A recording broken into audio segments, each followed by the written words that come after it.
আসসালামু আলাইকুম ওয়া রাহমাতুল্লাহি ওয়া বারাকাতুহু। আপনি কি নামাজে দাঁড়ালে দুনিয়ার সব চিন্তা করা শুরু করে দেন? বাজার, ঘাট, ব্যবসা বাণিজ্য এবং বাড়ির সমস্ত চিন্তা ফিকির আপনার নামাজে দাঁড়ালেই চলে আসে? যদি উত্তর হ্যাঁ হয়, তাহলে এই ভিডিও আপনার জন্যই। আজকের এই ভিডিওতে আমি 3টি এমন গোপন ও কার্যকরী উপায় বলবো, যে 3টি উপায় হাদিস থেকে নেওয়া হয়েছে। আর আপনি যদি এই 3টি উপায় মানতে পারেন, তাহলে ইনশাআল্লাহ নামাজের মধ্যে একটি আলাদা স্বাদ পাবেন। তো ভিডিওর শেষ পর্যন্ত সাথেই থাকুন, কারণ 3 নম্বর উপায়টি অনেক বেশি গুরুত্বপূর্ণ, হয়তো আপনার জীবন বদলে দিতে পারে। নামাজের মধ্যে খুশু ও মনোযোগ দিয়ে নামাজ পড়াটা এত বেশি গুরুত্বপূর্ণ যে আল্লাহ তাআলা কুরআনে কারিমে সফল মুমিনদের পরিচয় দিতে গিয়ে সর্বপ্রথম গুণ বলেছেন। কুরআনে কারিম সূরা আল মুমিন, قد أفلح المؤمنون الذين هم في صلاتهم خاشعون, যার অর্থ হলো যে ওই মুমিনই সফল যে মুমিন নামাজে মনোযোগ দেয়। তার মানে হলো যে ওই ব্যক্তি সফল মুমিন হতে পারবে যে ব্যক্তি মনোযোগ দিয়ে নামাজ পড়ে। আর যদি আমরা মনোযোগ দিয়ে নামাজ না পড়তে পারি, তাহলে কখনই আমরা সফল মুমিন হতে পারবো না। সেজন্য মনোযোগ দিয়ে নামাজ পড়াটা অনেক বেশি গুরুত্বপূর্ণ। তো চলুন বেশি কথা না বাড়িয়ে আমরা 1 নম্বর উপায়ের দিকে যাই। 1 নম্বর উপায় হলো আমরা নামাজে যা কিছু বলি তার অর্থ জেনে বুঝে বলা।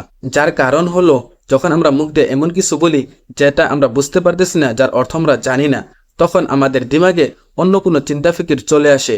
আর যখন আমরা মুখ দিয়ে এমন কিছু বলি যেটার অর্থ আমরা জানি, যেটা আমরা বুঝে বলতেছি, তখন আমাদের দিমাগে অন্য কোনো চিন্তা ফিকির আসার চান্স পায় না, সুযোগ পায় না।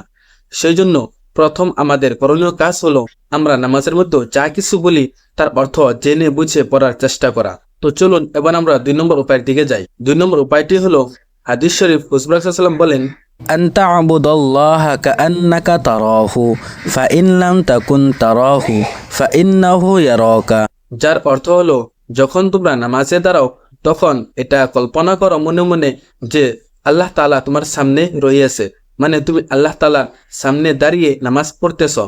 আর যদি তোমার এটা মনে করতে অসুবিধা হয়, তাহলে তুমি এটা কল্পনা করো যে তুমি যে নামাজ পড়তেছ আল্লাহ তাআলা তোমাকে দেখতেছেন। তার কারণ হলো যখন একজন ব্যক্তি এটা কল্পনা করবে যে আল্লাহ তাআলার সামনে দাঁড়িয়ে সে নামাজ পড়তেছে, বা সে যে নামাজ পড়তেছে আল্লাহ তাআলা তাকে দেখতেছে, তাহলে কখনোই ওই ব্যক্তির দিমাগে অন্য কোনো চিন্তা ফিকির আসতে পারবে না। তো চলুন এবার আমরা শেষ 3 নম্বর উপায়ের দিকে যাই, যেটা সবচেয়ে বেশি গুরুত্বপূর্ণ। 3 নম্বর উপায়টি হলো হাদিস শরীফ, হুজুর পাক সাল্লাল্লাহু আলাইহি ওয়াসাল্লাম বলেছেন, সল্লি সলাতা মুআদ্দিয়াইন। তার মানে হলো যখন তোমরা নামাজে দাঁড়াও তখন তোমরা এটা মনে করো যে এই নামাজটাই আমাদের জীবনের শেষ নামাজ। যখন একজন ব্যক্তি নামাজে দাঁড়িয়ে এটা কল্পনা করবে যে এই নামাজটাই আমার শেষ নামাজ, এই নামাজের পর আর কোনোদিনও আমি আমার কপালটা মাটিতে ঠেকানোর সুযোগ পাবো না, তখন ওই ব্যক্তির দিমাগে কখনোই দুনিয়াদারির কোনো কল্পনা চিন্তা ফিকির আসতে পারবে না। তো আপনারা যদি এই 3টি উপায় মেনে চলতে পারেন, তাহলে ইনশাআল্লাহ নামাজের মধ্যে একটা আলাদা স্বাদ পাবেন। আর আপনাদের যদি ইসলাম নিয়ে কোনো রকমের প্রশ্ন থাকে, তাহলে ভিডিওর কমেন্টে আপনার প্রশ্ন লিখে যান। ইনশাআল্লাহ আমি মুফতি শরীফুল খান পরের ভিডিওতে আপনার প্রশ্নের উত্তর দেওয়ার চেষ্টা করব কোরআন এবং হাদিসের দলিল দিয়ে। আসসালামু আলাইকুম।